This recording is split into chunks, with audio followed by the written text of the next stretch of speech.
আসসালামু আলাইকুম viewers, welcome to my channel Samira Sanjana. আবারও চলে আসলাম নতুন একটা রেসিপি নিয়ে। আজ আমি আপনাদেরকে প্রন ভেজিটেবলস রেসিপিটা তৈরি করে দেখাবো। আমি সবসময় ঘরে যেভাবে তৈরি করে থাকি সেম ওরকমভাবেই তৈরি করে দেখাবো। আশা করি রেসিপিটি আপনার কাছে ভালো লাগবে। আর রেসিপিটি ভালো লাগলে অবশ্যই আপনারাও বাসায় ট্রাই করে আমাকে কমেন্ট করে জানাবেন আমার রেসিপিটি আপনার কাছে কেমন লেগেছে। আর এই চাইনিজ রেসিপিগুলো রান্না করতে মনে হয় কি অনেক মশলা এবং কি অনেক উপকরণের প্রয়োজন হয়, কিন্তু না, এই রান্নাগুলো রান্না করাটা যতটা সহজ এবং কি খেতেও খুবই সুস্বাদু হয়ে থাকে। তাই এই পারফেক্ট রেসিপিটি আপনাদের সাথে শেয়ার করব ঘরোয়া উপকরণ দিয়েই। তো চলুন রেসিপিটা শুরু করা যাক। এখানে আমি 500 গ্রাম প্রন নিয়েছি, আর উপরের যে খোসাটা আছে ওটা আমি ফেলে দিয়েছি। আপনারা চাইলে খোসা সহ নিতে পারেন। আর আজকের রান্নায় আমি কি কি সবজি ব্যবহার করতেছি তাই একটু আপনাদেরকে দেখে দিতেছি।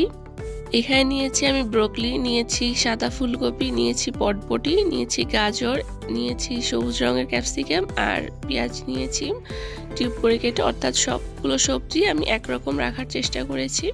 তো এখন হচ্ছে আমি এখানে প্রনগুলোকে ম্যারিনেট করে নেব। তার জন্য দিয়ে দিলাম 1 চামচ সাদা গোলমরিচের গুঁড়া, দিয়ে দিলাম 1 চামচ আদা রসুন বাটা, আরও দিয়ে দিয়েছি এখানে 1 টেবিল চামচ পরিমাণ সয়া সস, আরও দিলাম স্বাদ মতো লবণ। তো এই পর্যায়ে ভালোভাবে আমি এগুলোকে ম্যারিনেট করে নিতেছি।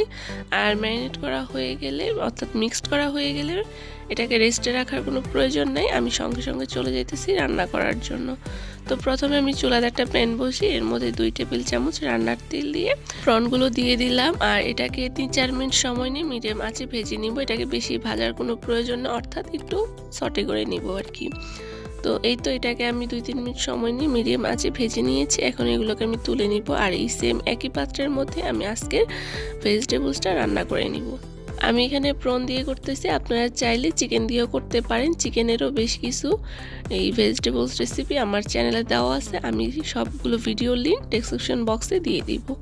তারপরে আমি এখানে দিয়ে দিলাম 1 টেবিল চামচের মতো রসুন কুচি, একটা ইন্ডিয়ান রসুন আমি যতটুকু সম্ভব কুচি করে কেটে নিয়েছি।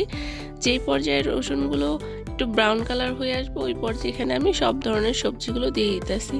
যেহেতু বলেছি আমি ঘরোয়া উপায়ে একদম সহজভাবে আপনাকে দেখাবো, তাই এখানে আমি সবজিগুলো সব একসাথে পেঁয়াজের সাথে দিয়ে দিছি। এবং কি গাজরটা আমি কতটুকু পাতলা করে কেটেছি ওইটাই আপনাকে দেখে দিতেছি। গাজরটা চেষ্টা করবেন এরকম সুতার মতো পাতলা করে দিতে, এতে করে আপনার যে ফুলকপিগুলো আছে এর সাথে সিদ্ধ হতে সময় লাগবে না। না হয় আপনি যদি গাজরটা একটু মোটা করে কাটেন, এতে করে কি হবে, আপনার পেঁয়াজ আর ফুলকপিটা আগে সিদ্ধ হয়ে যাবে আর আপনার গাজরটা সিদ্ধ হতে সময় লাগবে। তাই চেষ্টা করবেন গাজরটাকে এরকম পাতলা করে কেটে নেওয়ার জন্য। তারপর আমি এটাকে বেশ কিছুক্ষণ 4-5 মিনিট সময় নিয়ে একটু সটে করে নিয়েছি সবজিগুলোকে।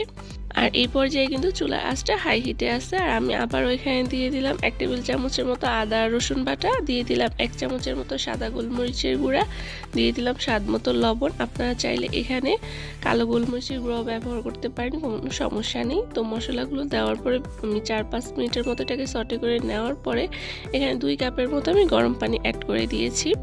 তারপরে এটাকে আমি ভালোভাবে নেড়ে ঢাকনা দিয়ে অপেক্ষা করব আবারও 5 মিনিটের মতো।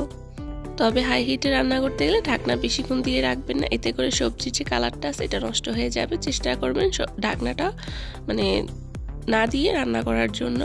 তো আমি এই 5-6 মিনিট রান্না করার পরে এখানে আমি যে প্রনগুলো ভেজে রেখেছিলাম ওগুলো দিয়ে দিলাম সবুজ ক্যাপসিকাম আর সবুজ ব্রোকলিগুলো।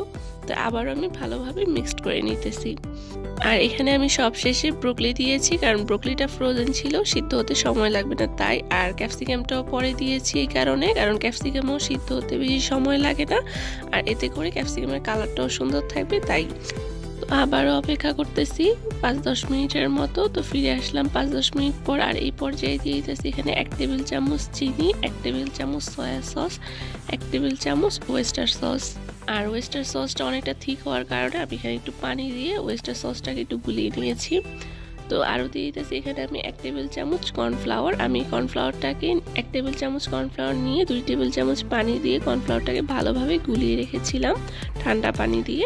তো নামানোর আগে আমি এখানে কর্নফ্লাওয়ারটা দিয়ে দিব, যেটা সব ভেজিটেবলসের মধ্যে দেওয়া হয়। আর আপনারা চাইলে নামানোর আগে এখানে কাঁচামরিচ অ্যাড করতে পারেন, তবে আমি দিলাম না, কারণ এটা এমনিতেই প্রচুর ঝাল হয়ে গেছে, যেহেতু আমি কয়েকবার এখানে গোলমরিচটা অ্যাড করেছি।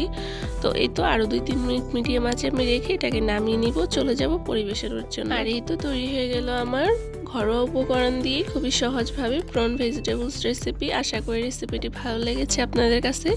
রেসিপিটি ভালো লেগে থাকলে ভিডিওতে একটি লাইক দিয়ে চ্যানেলটিকে সাবস্ক্রাইব করে আমার পাশেই থাকবেন। তো আজ এখানেই বিদায় নিচ্ছি, আল্লাহ হাফেজ।